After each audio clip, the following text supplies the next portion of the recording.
think it is. Hey everybody. Hi. I'm Hob. I'm Jamie. And this is Dutch and Dragons Weekly. We have a fanfare now. Weekly show where we get coffee at Dutch Brothers and answer questions out of the pink box about role-playing games in general. Really important to me that y'all know it's pink. Yes, it's very important that it is in fact a pink box. So without further ado, what's our first question today? First question of the day. Is it a problem if a player corrects you regarding a rule? No. No. Short answer is no. The short answer is no. It can be if it becomes a situation wherein they are disrupting the gameplay to correct every single rule or every single ruling that you make. Then it can be I would construe that as being a problem. But there are so many rules in Dungeons and Dragons. Expecting one person to know every last one of them is insanity. Right, and I generally consider it to be mostly helpful. A lot of times, because I've played so many different editions and so many different kinds of role-playing games, sometimes I confuse rules from one edition to the next, or from one system to the next, even. And that's easy to do. And it's really easy to do if you've played in a lot of systems or a lot of different games. So having someone help me out and be like, hey, no, that's not the way it is in the book. And of course, always be willing to make a ruling. If you disagree with that, make it a house rule, move on. Yeah, I think it only really becomes a problem when you get into rule lawyering, which is a totally different thing, and I'm sure there's something about it in the box, so I'm not going to go into it. Yep. But most of the time, not a problem. Getting coffee. Hey, how's it going? Hi. What would you guys like today? Small iced extra shot coconut milk caramelizer. And you want German chocolate mocha? Yep. And a small iced coconut milk German chocolate mocha.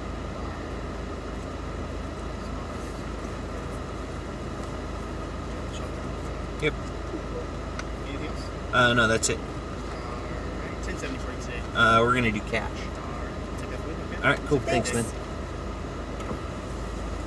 All right, next question. What is metagaming and, what is metagaming anyway, and why is it bad? Okay. Metagaming. So, metagaming Gets talked about a lot. It does. It does get talked about a lot. But metagaming is when you use knowledge that you have as a player about the game that you're playing in to influence your character's decisions. And I'll give you a prime example. The party has split. And one portion of the party is embroiled in a combat, and one of the other players goes, oh, well, I'm going to go help them. And the game master says, well, you don't know that they're actually in a combat, but they suddenly decide that they need to go check on the other party anyways. That's what we call metagaming. Yeah. And this isn't using your outside understanding, like your real world understanding of things to influence your character's decisions. That's sort of expected, or an expected kind of metagaming.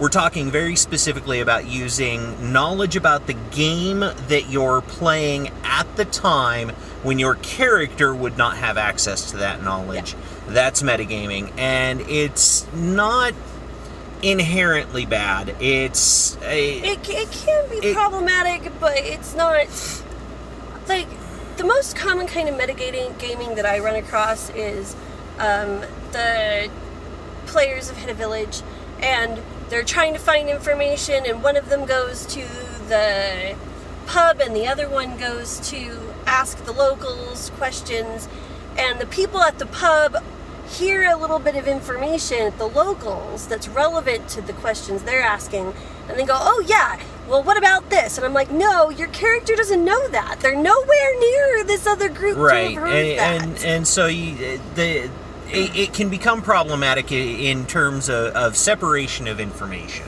right? And it's why game masters a lot of times will take one portion of the party or another out of the room to conduct their gameplay. Or that portion of questioning. That's okay. I have found a really helpful tool to help with metagaming is actually cards. I take like 3x5 cards and I might write something down that only one player will know and hand it to them. She's full of malarkey. She prints out every single possible card she thinks she might need and designates which player it's going to go to ahead of time. Passive perception cards are awesome. Actually, the passive perception cards are really awesome, and they've been really, really helpful in both of our games. And what those are is they're actually just a little card template that we fill in and print out and cut out on cardstock.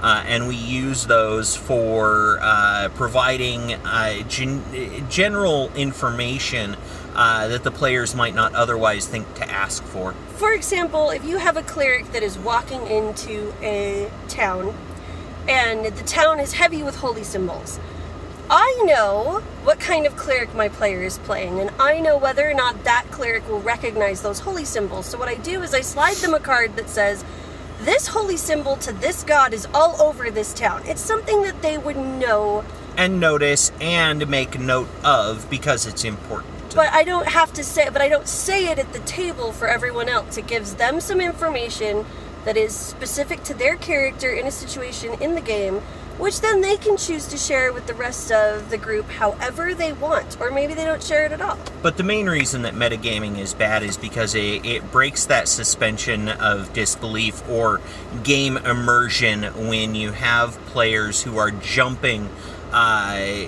information from something that they don't have access to. When they're getting information that they have not received personally as their character, and they're using that information in the game, it breaks the immersion. And that's kind of that's why it's bad. But there is some metagaming that is considered acceptable, but that's a whole episode unto itself. So next question. We could do an entire box of metagaming. Maybe we will. Maybe. How do you handle players who are guessing your plot?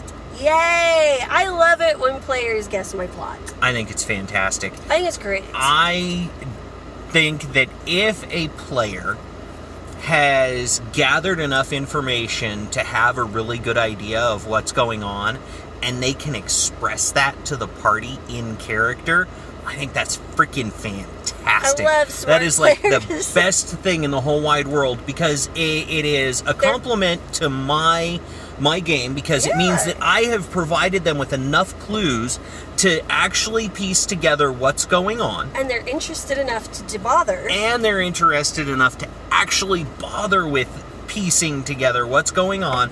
And they're excited about it because they think they've gotten the plot, they've gotten the one up, and I don't change anything. If they've figured it out, that's great. I reward them by having it happen.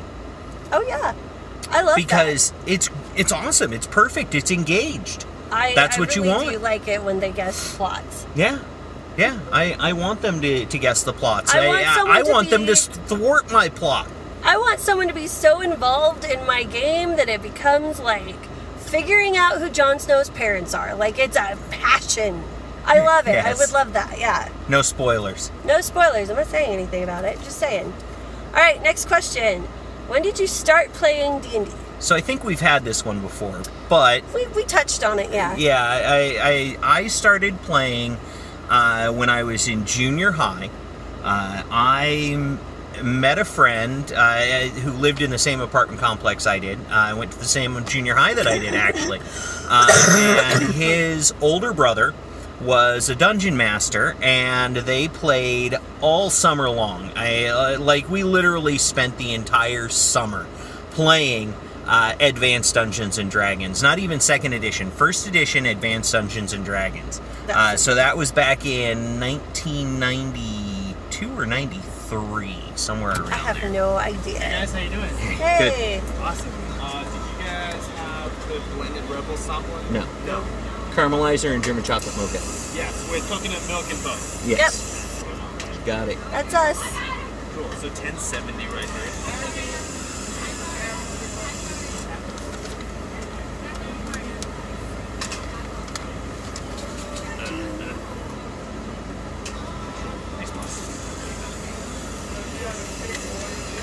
When did I start playing? That's a good question. Think about that.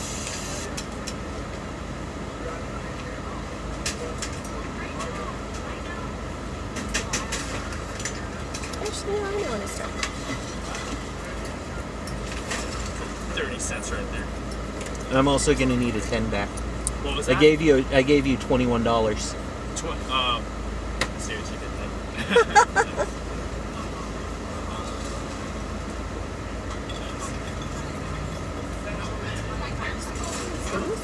There you go, my man.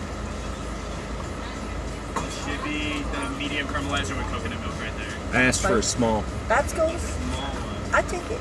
Okay. but that's all right. That's all right. Is the medium okay? The Yeah, it's medium's fine. But I actually gave you $21 in cash. Oh, you did? Yeah. Because I wanted a 10 back. Gotcha. Sorry. Go.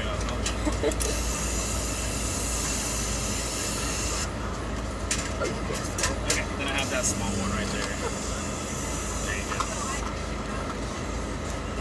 All right, which one was which? Which one was the medium? It says the caramelizer with extra shot was the medium. Okay. Ah, okay, here we go. All right, cool. That's Thanks, fine. man. Have a good one. Yeah, you guys too. All right, we got. Nope, I just totally did the wrong Yeah, thing. you just totally messed I that messed whole it thing up. I want the pink straw, damn it. All right. All right, Anyhow, we're clear on so that side and that side. I think the first time that I played in a game with you was 4 years ago.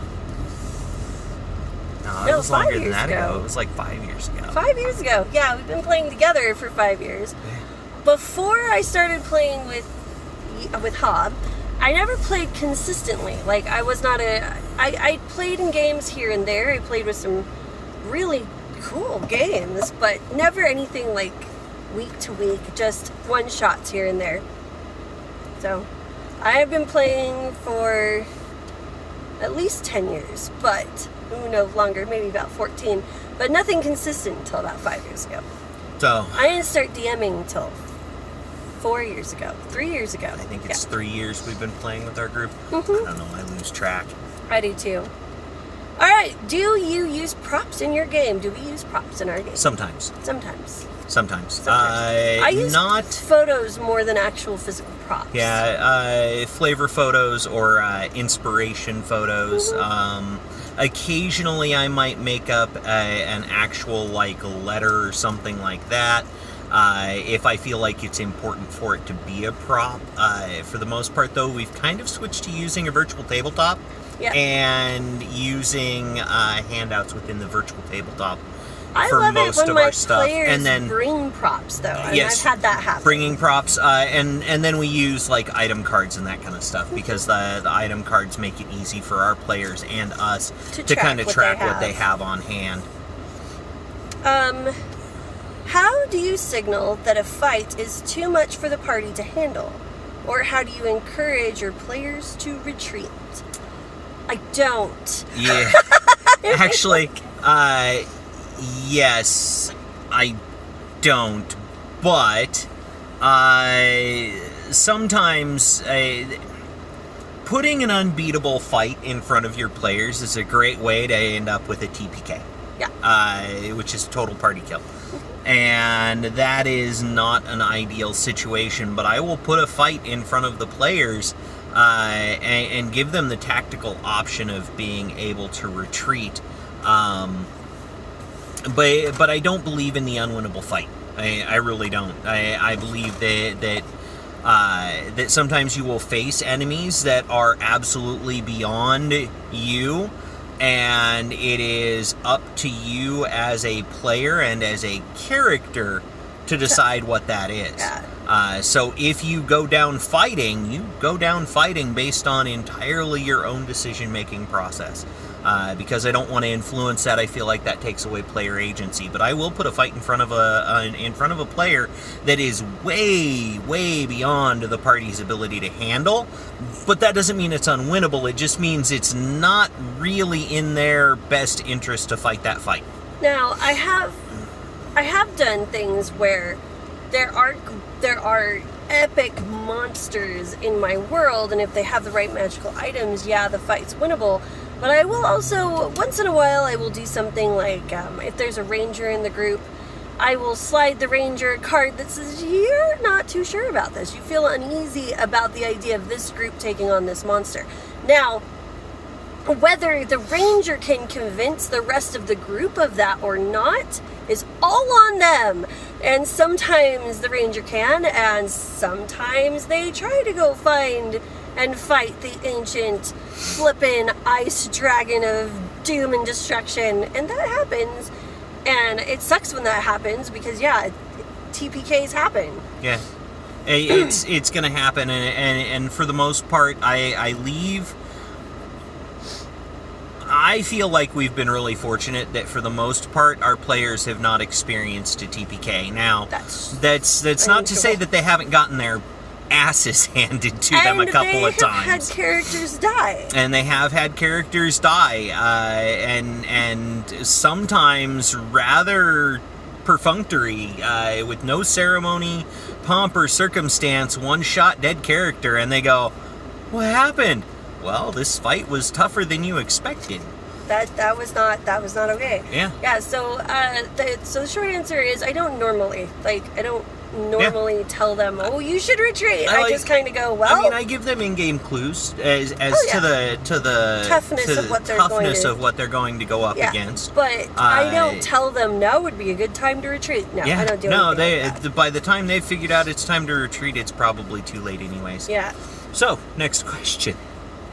What happens when a character stays in their armor all the time? Oh, this is a good one. A rules question. Yeah, all right. It's a rules question. So here's the deal, and it actually says this in the rules, that armor has a specific amount of time to take off and put on. And that if a character chooses to remain in their armor at all times, even during long rests, then they will suffer exhaustion levels. And they will suffer the consequences of that. Because while wearing armor, it is functionally improbable that you will actually achieve a good rest. Now, there might be some exceptions to that. Like, you might be able to get some rest in chainmail and leather armor, simply because most of the time there's gambesons under that, and that will pad against any biting or chafing that might occur. But heavy plate, half plate, not going to get good rest in that. Not at all. And so expect to receive exhaustion levels. Really. I have nothing to add to that besides yeah. All right, last one. Ready? Da-da-da-da. I don't know. We might get another one out of this. Maybe. How do you deal with the seducer player pieces? Okay. So there are some players. Seduce. There are some players. Some players whose default answer to almost any social situation is I try to seduce it. And it makes no difference whatsoever what kind of a creature it might be. They want to seduce it. And there are some creatures that you just can't do that with. And I will let them make the attempt. And no matter how awkward it is, they might fail, they might succeed. 99.9% of the time, it's entirely based on the type of creature. If you're dealing with a beholder, you're never seducing that. Ain't gonna happen. Dragons, no, not generally. Especially the evil ones. The evil ones might play along and eat you. But other humanoid races, it depends on the particular type of character, NPC, and their motivation.